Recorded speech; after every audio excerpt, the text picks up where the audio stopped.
This morning, Ukrainian President Volodymyr Zelenskyy is meeting with the British Prime Minister Keir Starmer in London, and this is ahead of tomorrow's face-to-face summit between President Trump and Russian President Putin. President Trump now says Putin will face severe consequences if he doesn't agree to end the war in Ukraine.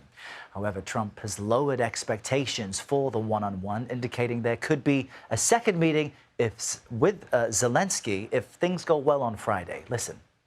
If the first one goes okay, we'll have a quick second one. I would like to do it almost immediately, and we'll have a quick second meeting between President Putin and President Zelenskyy and myself, if they'd like to have me there. And that would be a meeting where maybe it could be absolutely work. But the first meeting will not work that out. We've got team coverage on this for you this morning. Ramy Inocencio is following President Zelenskyy's meeting in London. But let's start with Taurean Small at the White House. Good morning, Taurean. So President Trump spoke with President Zelenskyy yesterday. How did that go?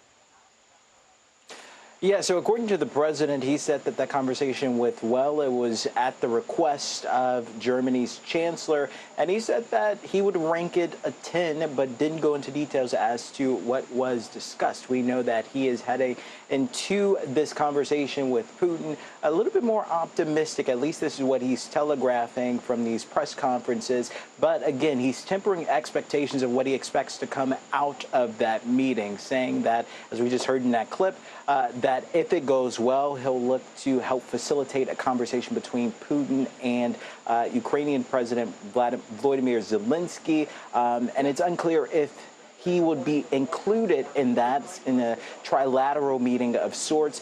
But he says he's hoping that Putin will continue this conversation going.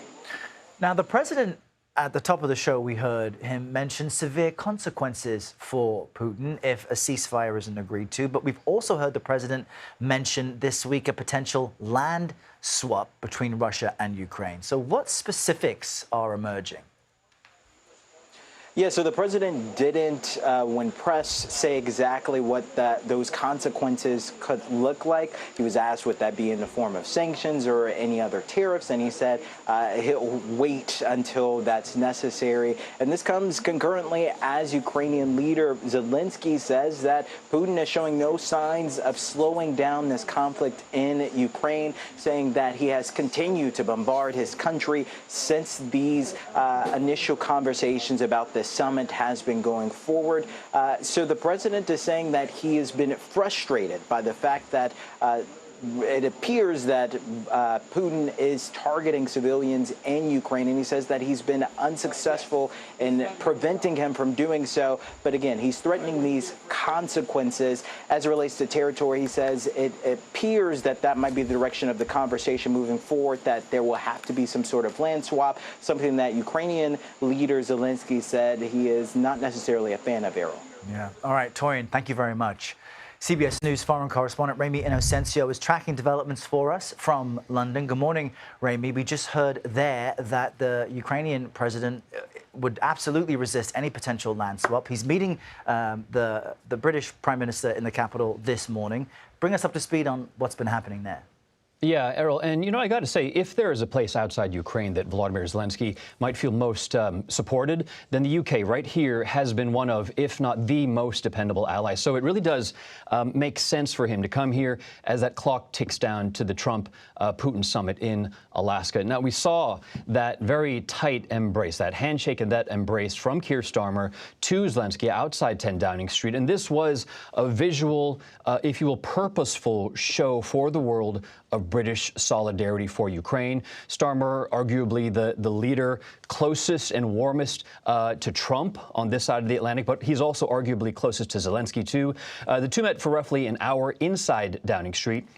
They didn't speak to reporters outside, and we're still waiting for a readout of what they actually talked about for roughly the hour that they met. But as he left, I was watching Zelenskyy's X account, and a statement came up saying that Ukraine has now secured a pledge of $1.5 billion in weapons. These are weapons in which NATO can buy from the United States, then transfer over to Ukraine.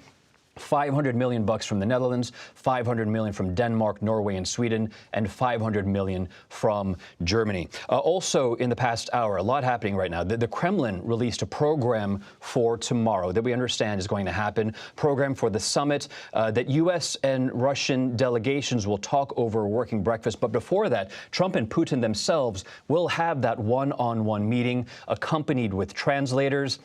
And then they will end with a joint news conference. Also crossing the line right now, Vladimir Putin himself has come out with a statement. This is according to the Kremlin website, Errol, saying that the American administration, in my opinion, is quite energetic and sincere in its efforts to stop the hostilities.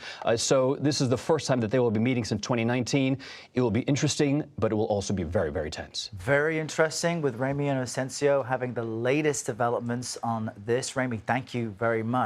And later this hour, we'll take you live to Alaska. Nancy Cordes is already there as she prepares to cover tomorrow's meeting. CBS News will have live coverage of President Trump's one-on-one with the Russian president all day. And in addition, John Dickerson will anchor the evening news from Anchorage, along with Face the Nation moderator Margaret Brennan. So stay close for that.